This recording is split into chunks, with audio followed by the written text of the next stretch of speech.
Hi, எல்லாருக்கும் காலை வணக்கம். சூப்பராக மிக மிக ஹெல்த்தியான சத்து. இதில் இருக்கிற சத்து எதுவும் கிடையாது.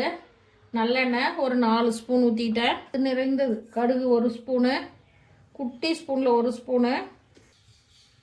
கட்டாயம் நல்லெண்ணெய் தான் ஊற்றி செய்யணும். நல்லெண்ணெயில் தவிர்க்க முடியாத சூழ்நிலை சமையல் எண்ணெய் ஊற்றிக்கோங்க. முருங்கைக்கீரை பொரியல் இருக்கிறதுலே இரும்பு சத்து அதிகமான சத்து. குழந்தைங்களுக்கு கண் பார்வையிலேருந்து பெரியவங்கலேருந்து வயிற்றுக்கு ட்ரபிள்லேருந்து பிளட்டு லோ ப்ரெஷர் ஹை ப்ரெஷர்லாம் கரெக்ட் பண்ணுறதுலேருந்து இரும்பு சத்து நிறைஞ்சது இந்த முருங்கைக்கீரை தான். கடுகு பொரிஞ்சிச்சு. இது உளுத்தம்பருப்பு 2 ஸ்பூனு, கடலைப்பருப்பு 2 ஸ்பூனு. கட்டாயம் இது போடுங்க, இதுதான் டேஸ்ட்டு. சீரகம் 1 ஸ்பூனு, குட்டி ஸ்பூனு 1 ஸ்பூனு. ரொம்ப உடம்புக்கு அவ்வளோ நல்லது. குழந்தைங்கள்லேருந்து பெரியவங்க வரைக்கும் ஒரு 1.5 வயசு குழந்தையிலேருந்து இதை கொடுக்கலாம். காப்பர் பாட்டம் அதனால சீக்கிரம் ஆகிடும். காப்பர் பாட்டம் ஆனல் காயிற வரைக்கும் தான். காஞ்சிச்சுன்னா கடகடன்னு ஆகிடும்.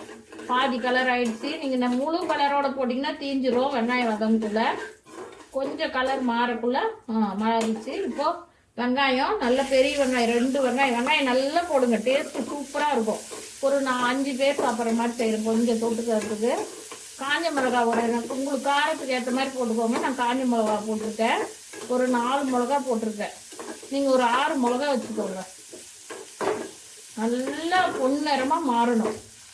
இப்போ இதுலேயே நீங்கள் கல் உப்பு வேணாலும் போட்டுக்கோங்க, இல்லை தூள் உப்பு வேணாலும் போட்டுக்கோங்க. தூள் உப்பு போடுங்க.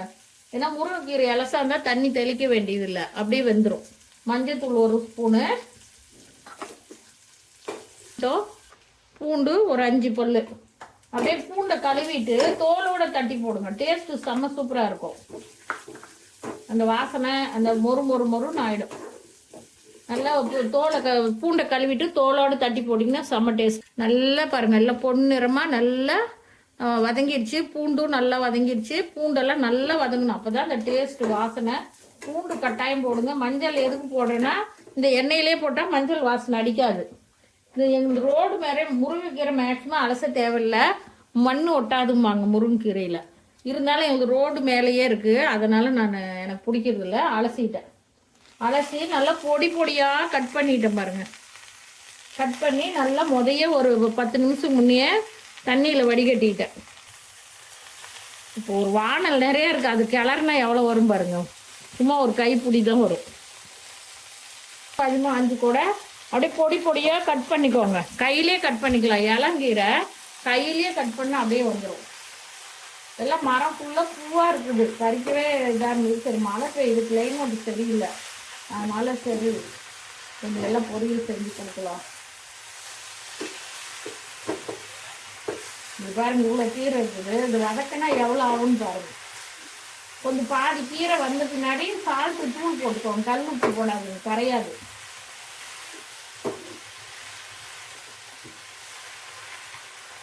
நல்லா இப்படி அடியில் இருக்கிறது பரட்டு அது எடுத்து போடு. செம்ம டேஸ்டாக இருக்குங்க. வெறுமையாக சாப்பிட்ருவோம். நான் சாதத்துக்கே தொட்டுக்க மாட்டேன். அப்படியே ஒரு பிளேட்டில் போட்டு அப்படியே வெறுமையாக. பூண்டு கொஞ்சம் ஜீரண சக்தி கம்மி. இந்த முருங்கைக்கீரை கிளைமேட் வேறு சரியில்லை. மழை பெய்யுது, மழை மூடமாக இருக்குது. அதனால் சென்னையில் தூறல் காலையிலேருந்து கிளைமேட் சரியில்லை. சரி அதனால தான் பூண்டு நிறைய போட்டு கொஞ்சம் இறக்க போக்குள்ள பெப்பர் தூள் உங்களுக்கு விருப்பம்னா போடுங்க. நான் சீரகத்தூள் கட்டாயம் சீரகத்தூள் போடுங்க. பெப்பர் போடுங்க. காரம் கம்மியாக வச்சுட்டு பெப்பர் தூள் போட்டால் குழந்தைங்கள்லாம் சாப்பிட்றதுக்கு ஜீரண சக்தி, நம்மளும் வயசானவங்க சாப்பிட்றதுக்கு எல்லாத்துக்கும் பாருங்கள் எவ்வளோ ஆகுதுன்னு. இன்னும் வதந்துச்சுன்னா பாருங்கள். நல்லா பாதி கீரை வெந்த பின்னாடி தூள் உப்பு போடுங்க. கல் உப்பு போட்டுறாதீங்க, கரையாது.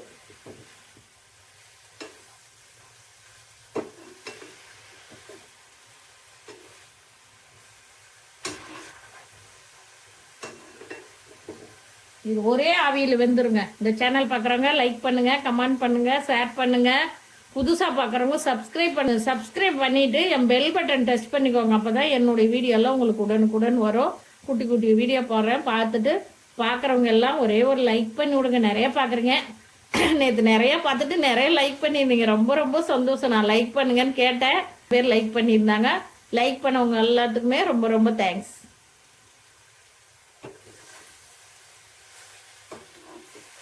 வாரம் ஒரு முறையாவது இப்படி கொடுங்க. நான் அடிக்கடிக்கு செய்வேன், வீடியோ போட நேரமே இருக்கிறது இல்லை.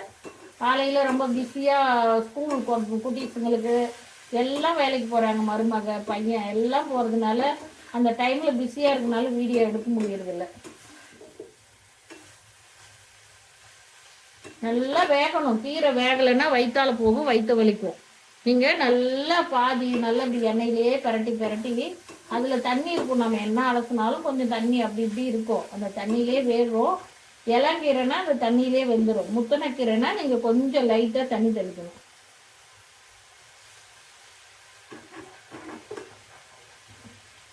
எல்லாம் பூ எடுத்துருக்கு, அதனால கொஞ்சம் லைட்டாக முத்தனைக்கீரையாக தான் இருக்கும்.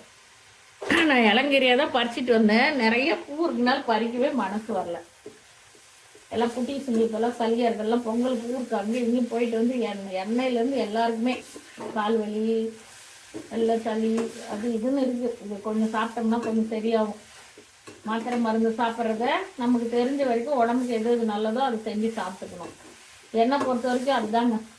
பசங்களுக்கு சளி பிடிச்சா கஷாயம் வச்சு கொடுத்துருவேன், இந்த மாதிரி எல்லாம் செஞ்சு கொடுப்பேன். அந்த உடம்புக்கு என்னென்ன தேவையோ அதெல்லாம் கொஞ்சம் செஞ்சுருவேன். அதுக்கு மீதியானா அப்புறம் ஹாஸ்பிட்டலுக்கு போக வேண்டியது தான். முடிஞ்ச அளவுக்கு போக மாட்டோம். நானும் போவேன், ஆனால் இங்கிலீஷ் மெடிசன்லாம் எடுத்துக்க மாட்டேன். இது வரைக்கும் எடுத்ததில்லை. சித்தா நாட்டு மருந்து தான், ஹோமியோபதி சித்தா. நான் போய் இளங்கீரைனா தண்ணி தெளிக்க வேண்டியதில்லை. இது வந்து பூ எடுத்துருச்சு, லைட்டாக கொஞ்சம் முத்தனை கீரையாக தான் இருக்கும். இறக்க போக்குள்ள இப்போ பாதி வெந்துருச்சு. சால்ட்டு தூள் போட்டுக்கலாம்.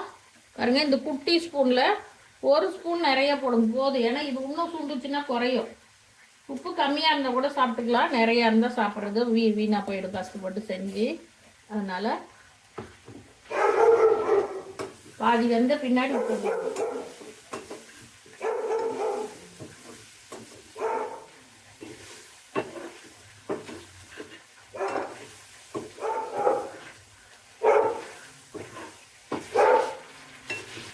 நல்லா கலரிட்டு கொஞ்சம் பார்க்கலாம். நசுங்கல கொஞ்சம் தான் நசுங்கு. லைட்டாக தண்ணி தெளிச்சிக்கலாம். சும்மா கொஞ்சம் ஒரு 1/4 டம்ளர் தண்ணி தெளிச்சிக்கலாம். ஏன்னா குழந்தைங்கெல்லாம் சாப்பிட்றது கிளைமேட் சரியில்லை. அவ்வளோதான். ஒரு 1/4 டம்ளர் நிறைய வேணும். குட்டி டம்ளரில் 1/4 டம்ளர் சும்மா ஒரு கை நிறைய தெளிச்சிங்கன்னா போதும், அதுலேயே வெந்துடும். நீங்கள் நிறைய தண்ணி ஊற்றிட்டீங்கன்னா இந்த பருப்பெல்லாம் வெந்துடும், டேஸ்ட் இருக்காது, கீரையே சல்லுன்னு ஆகிடும். நம்ம இப்போ இது ஸ்லோ பண்ணி மூடி வச்சுட்டு அதுக்குள்ளே அடுத்தது மெயின் அதுதாங்க டேஸ்ட்டு, ரொம்ப டேஸ்ட் அதுதான். அது ரெடி பண்ணிட்டு வந்துடலாம். இப்போ ரொம்ப ஸ்லோ பண்ணிவிட்டு இது மூடி வச்சிடலாம். இந்த ஆவிலே வேகட்டும். நம்ம இப்போ முக்கியமானது ரெடி பண்ணிட்டு வந்துடுவோம். உங்களுக்கு இது வந்து ரொம்ப முக்கியமானது, ஆப்ஷன் தான். நீங்கள் வேணும்னா போடுங்க, வேண்டான்னா விட்டுருங்க. பெருங்காயத்தூள் கொஞ்சமாக ஒரு குட்டி ஸ்பூனில் ஒரு 1/4 ஸ்பூன். இதெல்லாம் உடம்புக்கு நல்லது. ஏன்னா கிளைமேட்டு சரியில்லாத இருக்குது, ஜீரண சக்தி கொஞ்சம் கம்மி. பெருங்காயெல்லாம் உடம்புக்கு அவ்வளோ ஜீரண சக்தி, அவ்வளோ நல்லது. டேஸ்ட்டு நல்லா தான் இருக்கும். கொஞ்சமாக போடணும். இந்த பூண்டு பெருங்காயம் இதெல்லாம் ஒரு தனி டேஸ்ட்டு. நல்லா வெந்துச்சு கீரை. நம்ம முக்கியமானது இன்னும் ரெடி பண்ணல, ரெடி பண்ணிட்டு வந்துடலாம். அப்படியே ஸ்லோவிலே வெந்துட்டு இருக்கட்டும், ஓடி போய் ரெடி பண்ணிட்டு வந்துடலாம். முக்கியமான ஐட்டம் இதாங்க, ரொம்ப டேஸ்ட்டாக இருக்குது. இது போட்டால், இது போடாதையும் செய்யலாம், போட்டிங்கன்னா அவ்வளோ டேஸ்ட்டாக இருக்கும். செம்ம டேஸ்ட்டாக இருக்குது போட்டிங்கன்னா. ஒரு மூடி பெரிய மூடி திருவினேன், அரை மூடி போட்டுட்டேன்.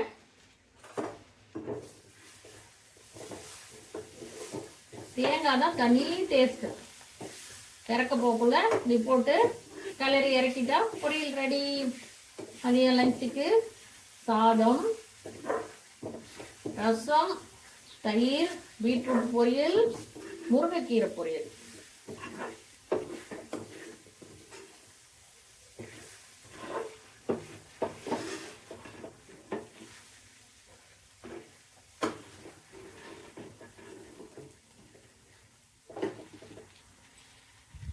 சூப்பராக முருங்கைக்கீரை பொரியல் ரெடி. வாங்க மதியம் லஞ்சு சாப்பிட்லாம், செம்ம சூப்பராக சாப்பிட்லாம்.